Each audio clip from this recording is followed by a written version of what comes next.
That's the new one up against the old one. You can see the difference. You can see how much that the old one here has wore down, and that's what allows it to pop out and cause that code to kick on. I think the symptoms was rough idle, some stuff like that, but we really didn't notice anything different in the vehicle. It seemed to run just fine. Cody's got the scan tool hooked up to it, and we're going to pull this code and show you what's going on with this code. We got a P2076 intake manifold tuning control valve position sensor performance. All right, so what I want to try to do is get you a good visual on this, and that way you'll know exactly what you're trying to accomplish. Let's see here.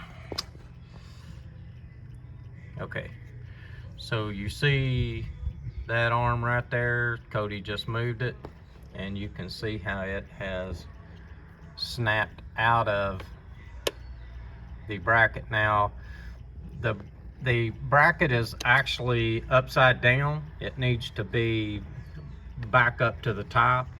Okay, so you can see it hanging down there, and I'm going to show you a little trick here in a minute just how to get that moved back around in the right position.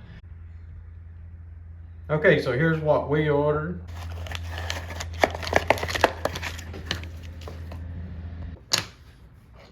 And if you went to a dealership, we tried to go to a dealership and buy this, they wanted to sell us the whole intake.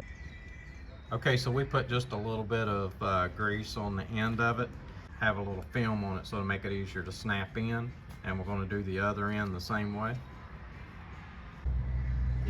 Okay, so Cody's in the car and he is cycling the ignition. He is just turning it on and off, and it will rotate around as he does that.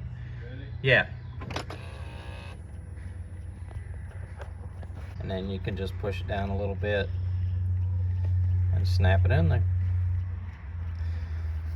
Okay, so you see where it hooks in down at the bottom, and then when we move up to the top, you see how it hooks up at the top. All right, that was easy enough. It was a little tight snapping in. That's what you want. You don't want it to be loose in there. We are going to clear these codes out. We're going to take this thing for a long drive and make sure that that light stays out, or at least that code stays out anyway. Also, guys, if you do not have a scan tool, I'll tell you how to clear those codes. We have a scan tool and we don't have to do it this way, but if you do not have a scan tool, what you should do is come back up to your battery, unhook your negative and your positive for about 30 seconds. Do not touch the two cables together. There are way too many ECUs still holding power in them for you to be touching those together. So you don't want to touch your cables together. You could cause yourself some real serious issues. Do a quick erase again. Sometimes it's hard to get codes out of a vehicle, especially when you have two parts that have to work together.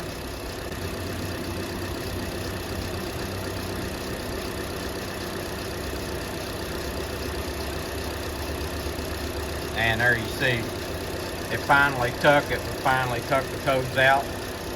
You have an arm that is working two components together, and when they are maybe in a sync or timing involved, then you may have to reset the codes a couple of times to get them out of there until they get back into sync together, or into a timing together. So we're going to run this around for a little while today, make sure that all the codes are gone, and let's see what we come up with. Okay, so as you can see, we have the check engine light is gone. That's what we're after, and we know that that was the only code, hard code in there that was stored that would keep that check engine light on. The other codes are just a circuit with the license plate light, and we're going to see what that is too. Try to get this tire pressure sensor light off and see what's going on there. So I'm going to drive this thing for a little bit, and then we're going to see what we come up with and make sure that this check engine light stays on.